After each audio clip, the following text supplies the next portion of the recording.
Chase Lee Hockey, Blue Futon, Netflix, Blonde. What did I just watch?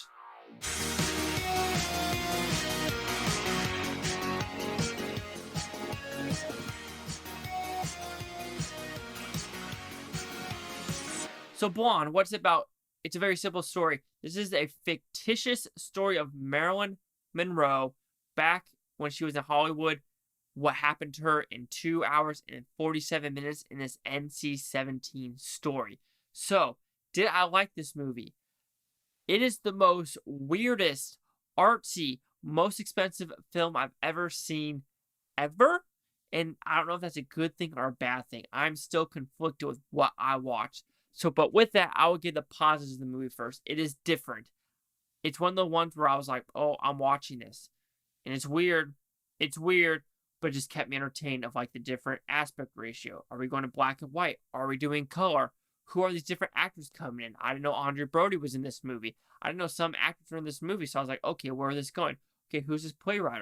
Oh, who's this ex-athlete? Oh, the Charlie Chaplin's son is in this movie? Oh, we're doing threesomes. Oh, shit. Oh, shit. There's a baby talking. Abortion. Oh, God. This is a pro-life movie. Oh, shit. What's happening here? Another abortion?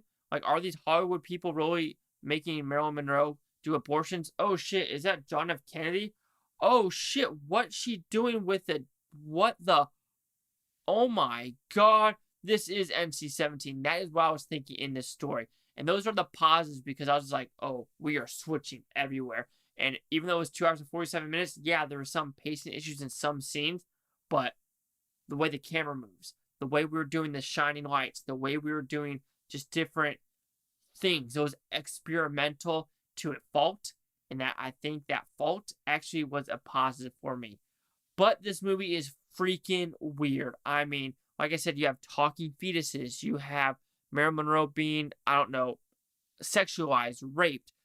And here's the thing: this is a fictional story based on a book.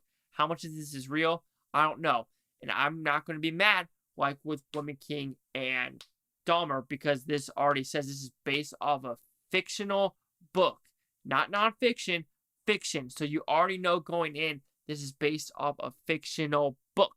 So I can't fault the story for kind of like doing stuff different, especially with threesomes with Chaplin's kid. I don't know if that was real or not. Or, you know, her giving JFK a blowjob, which, you know, that has always been a huge, you know, if you want to call it circle with the Kennedys in general, with, you know, women just not being the best. You know, you have Bobby Kennedy, you have JFK, you have Chappaquiddick. So you have a bunch of things. And then it also talks about in the story of bad times at the El Royale of what do you think was behind that camera? Probably Monroe and JFK doing the dirty in either California or Nevada. Who knows in that story? But Blonde is such a weird movie. The acting is pretty good by Armas. It did feel weird.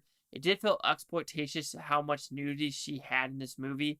It was making me uncomfortable as being a straight dude. I was like, okay, can we put a shirt on?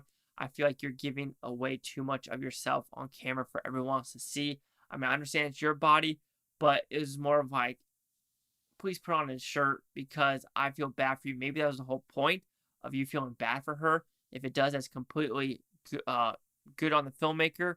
But I just felt sorry for the actress doing that stuff. There's a really crazy scene in this story about like this FBI going through her house, and I don't know if it was real or not. The fire thing was weird. Just the whole movie. The whole movie is weird, but it's one of the movies where I was like, I'm going to watch this and I'm going to finish it, even though I know it's just 3-hour movies because I can't stop looking.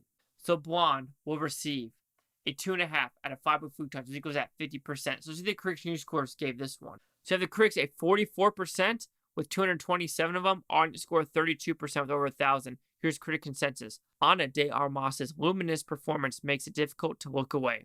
There you go. But Blonde can be hard to watch as it teeters between commenting on exploitation and contributing to it. Yes and no. Actually, that's a complete yes. Me talking about her being naked way too many times and then her literally giving a blowjob to JFK in the most, like, in the dialogue, the voiceover, what she was saying while doing it. Holy shit.